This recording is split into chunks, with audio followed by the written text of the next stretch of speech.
There was once a small town surrounded by high mountains. The people in that town lived simple lives, not because they wanted to, but because they believed simple was all they deserved. In that town lived a young man named Arav. Arav worked at a small workshop, fixing broken tools all day. Every evening he would sit outside, look at the mountains, and imagine a life beyond them. But every time he spoke about his dreams, people laughed. "People like us don't become successful," they said. "Dreaming big is dangerous," they warned. "Be realistic," they advised.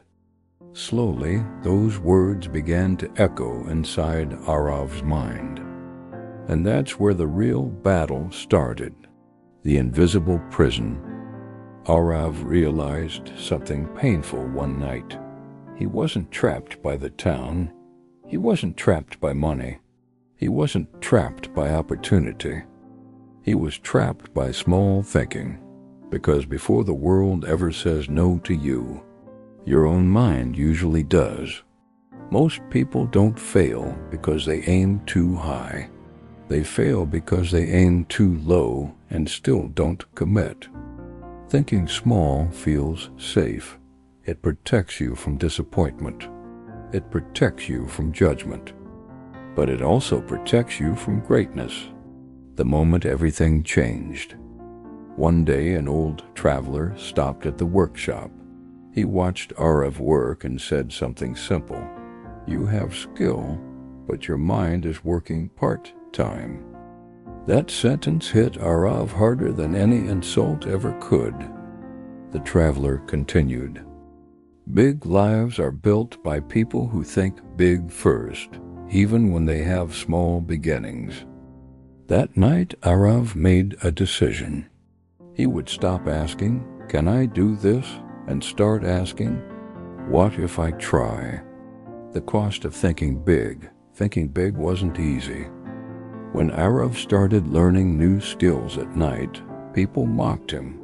When he saved money instead of wasting it, people called him boring. When he talked less and worked more, people said he was changing.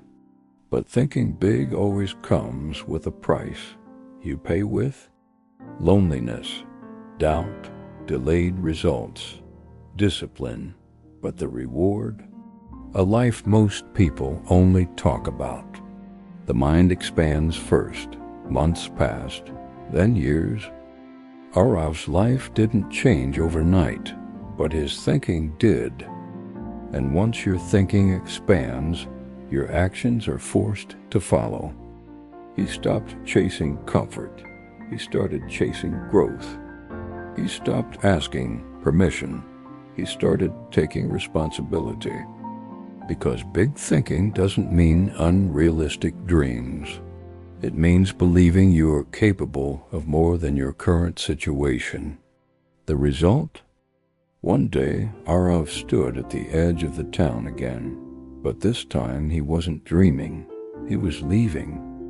Not because he hated where he came from, but because he refused to let it define how far he could go. And as he walked away, he realized something powerful. The mountains were never the limit.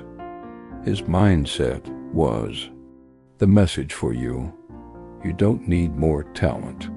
You don't need perfect timing. You don't need approval. You need a bigger vision of yourself, because small thinking creates small lives. Big thinking creates uncomfortable growth. And uncomfortable growth creates extraordinary futures. If your dreams don't scare you, they're probably too small. Think big, act bigger, and never apologize for wanting more from life, because the world doesn't reward those who think small. It rewards those brave enough to believe. They were meant for more,